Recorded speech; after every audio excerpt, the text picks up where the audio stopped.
بسم الله الرحمن الرحيم. السلام عليكم ورحمة الله وبركاته. Welcome back, my dear students, in this English lesson. What are we going to do in today's lesson? Let's take a look. So, we are still in Unit 4. We're talking about pastime activities, and today's lesson is going to be listening and pronunciation. But before we go to the listening and the pronunciation part, let's go back to the previous homework I asked you to do. So, you were asked to fill in these parts in these questions. So, the question, what do they do on vacations in the winter? So, you have the rest of the sentence, but I wanted you to write something in here. This is an example. They usually travel in the mountains. They. Why did we use they? It's in here in the question. What do they do on vacations? We already have the subject here. They usually travel. They usually travel in the mountains. When? In the winter. So, we use the adverb usually here. Where did we use it? We used it after the subject. They usually travel in the mountains. Now, for the second question, what does Omar do on the weekend? Here we already have the subject, Omar. So what are we going to write? This is an example. He always plays basketball. He always plays basketball. We use the adverb here, always, and we have here the subject he because he here it's for Omar. He always plays basketball. Now, where are we in this unit? Let's check.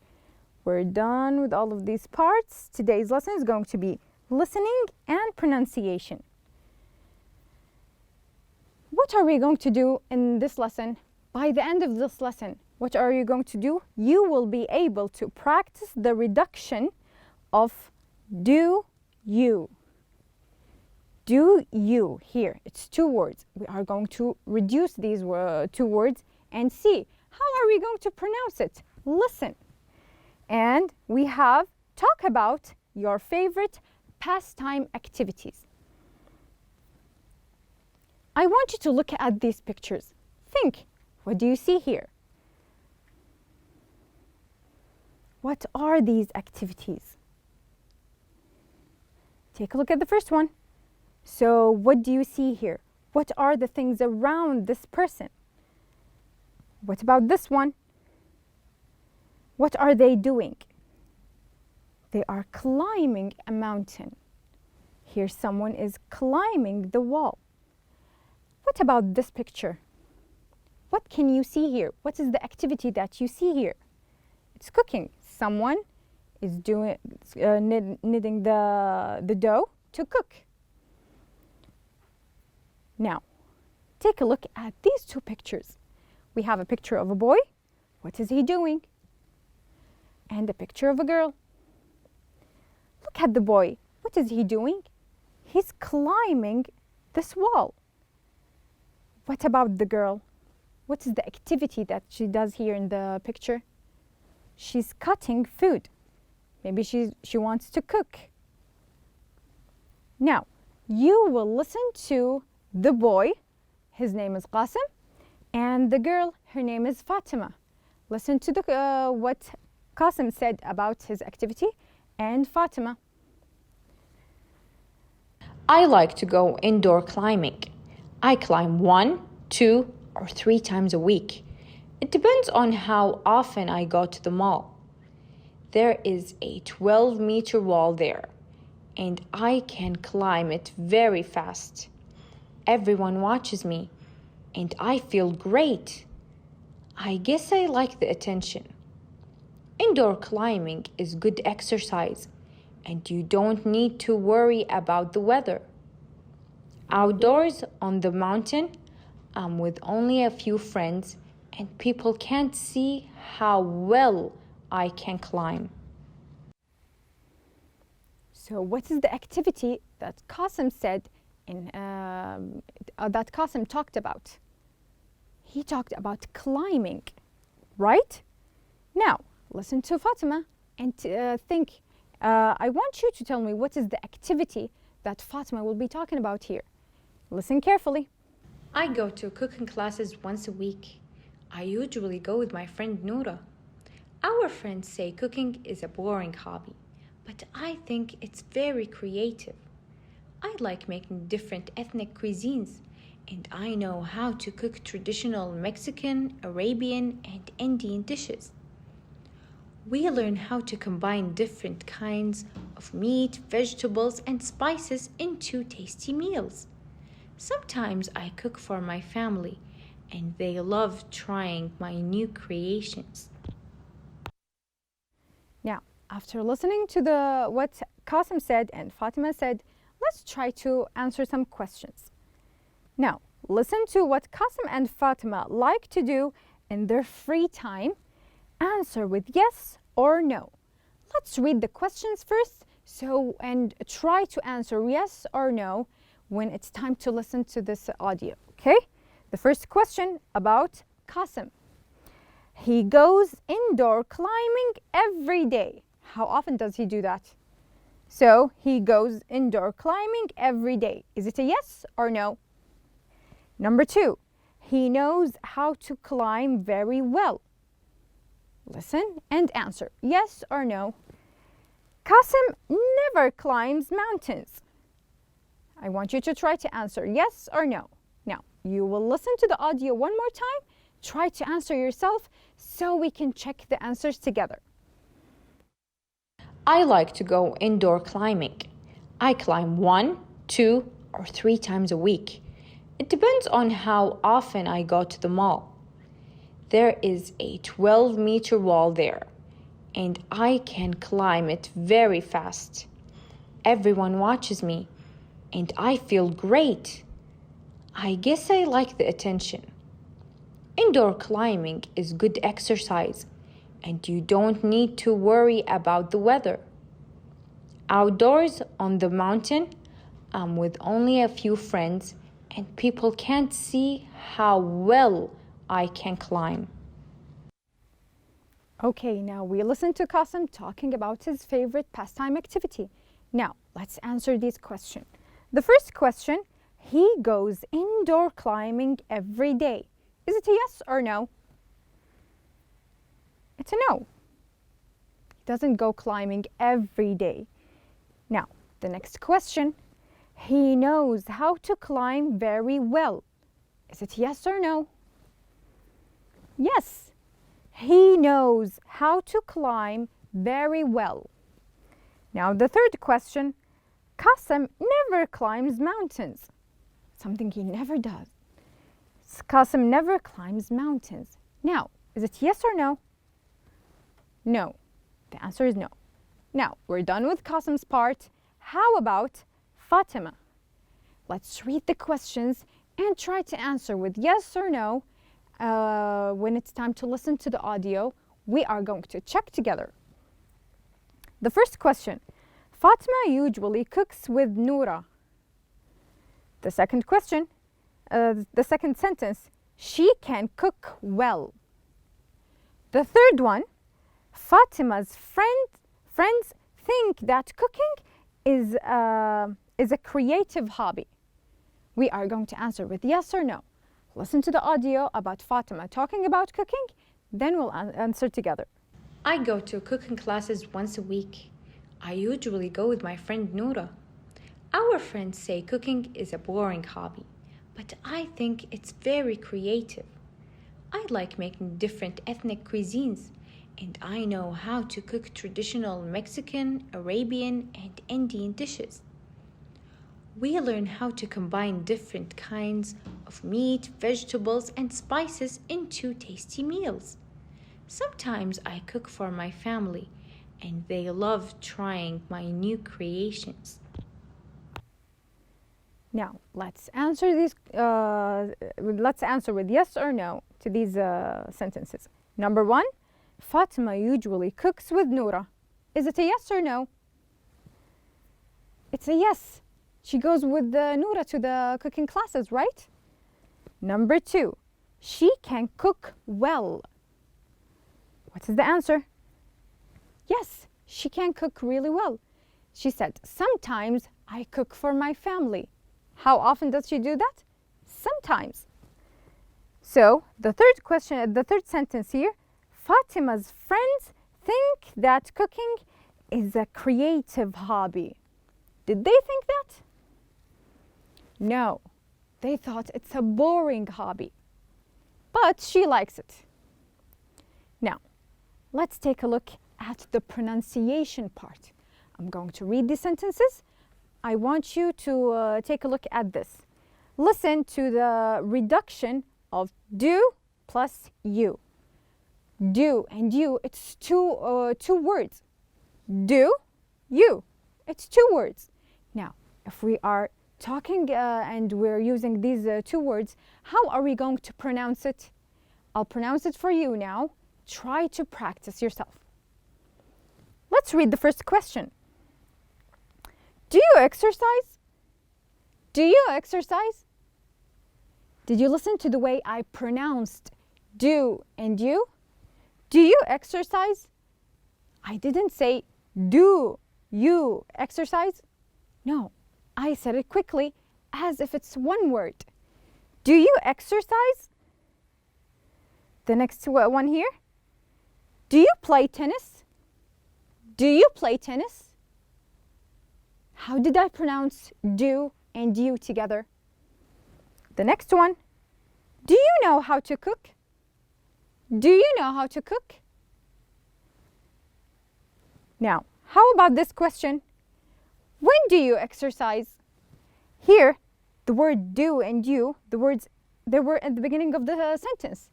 But what about if do and you were in the middle of the sentence? It's not at the beginning, like this one. Do you exercise?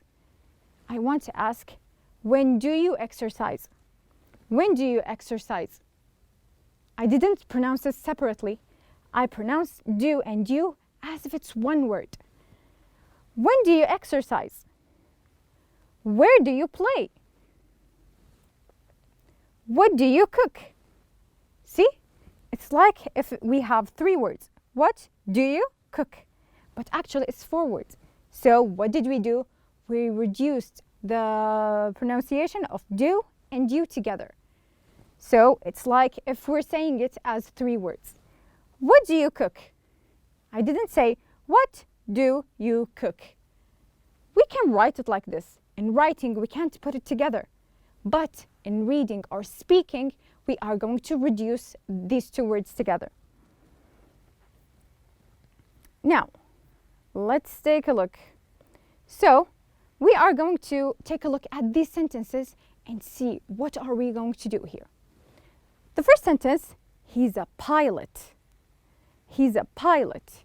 Do you remember when we talked about jobs? So, a pilot, it's a job. No, but what does he do?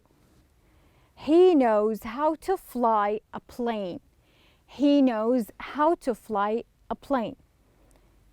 See? So, what does the pilot do? Fly planes. Right? Now, let's take a look at this example. Here, we have the sentences. I want you to use knows how to in these sentences. Okay? So, number one, he's a chef. He's a chef. Okay, his job is a chef. But what does he do? He knows how to cook. He knows how to cook. He can cook. Now, how about this one? He's an architect. He's an architect. So the job is architect. But what do they do? What do they know?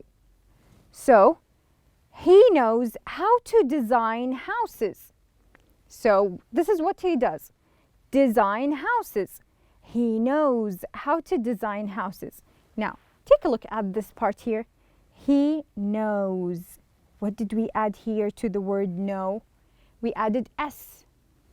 He knows how to design.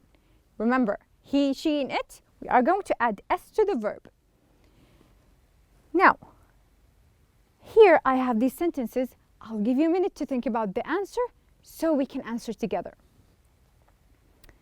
They're golf players. They're golf players. They know how to what? Try to put it in a sentence. They know how to play golf. So they are golf players. What do they do? What do they know how to do? They know how to play golf. Now, here we have they. Did we add S to the word know? No, we didn't. We add S only with he, she, and it. They know how to play golf. The next one here, he's an English teacher. He's an English teacher. Now, he knows how to what? He knows how to speak English. Or he knows how to teach English. So, we added S here because the subject is he. He knows how to speak English. He knows how to teach English. What about the next one? He's a photographer. He's a photographer. He knows how to take photos. He knows how to take photos. See? Here we have the subject, they, no S here. He, we did add S. He, we did add S to the verb. What about the next one here? For the next activity, what are we going to do? We will rewrite each sentence and put the adverb of frequency in the correct place. But not any adverb. We will add the adverb here between the brackets. Okay? Like this example. We have the word, the adverb usually, and we have the sentence, I drink a lot of coffee. So we want to use usually with this sentence. How are we going to do it? Where are we going to do it? Before, after the subject? We put it here after the, we did use the word usually after the subject I. The subject here is I. I usually drink a lot of coffee. See? We did add the word usually, the adverb of frequency, after the subject here. Now, let's take a look at the first sentence here. We have this sentence, we eat at the food court in the mall. This is the sentence. We want to add the adverb often. Often. So, where are we going to put the often? Before, after the subject? So, where's the subject? Find the subject, then you can put the word often after that. We eat at the food court in the mall. It's going to be like this. We often eat at the food court in the mall. See? We only added the word often after the subject. Now, what about the next examples? Here we have Jamal is late for school. Jamal is late for school. Now, what about the adverb? What is the adverb that we are supposed to use here? Always. Where are we going to put the word always? Let's find the subject. So the subject here is what? Jamal. Jamal is the subject. So we can use it after the subject, or we talked about it before. So we can add it before or after the subject, the verb I mean. Jamal is always late for school, or Jamal always late for school. Okay? Now, let's take a look at the next example here. They hang out with other people. They hang out with other people. How often do they do that? Never. We want to use never. So, where's the subject? They never hang out with other people. They never do that. They never hang out with other people. Now, let's take a look at this word here, sometimes. But here we are going to use sometimes with a question. It's not just a sentence, it's a question. What is the question here? What do you do after school? Now, we want to use sometimes in the question. What do you sometimes do after school? What do you sometimes do after school? Here, the subject is you. We use sometimes after the subject you. Now, here we have a chart of things you do, things I know how to do, and things I don't know how to do. What are we going to do with this chart? Write sentences with know how to. We are going to use know how to using these words or activities. So let's read the activities.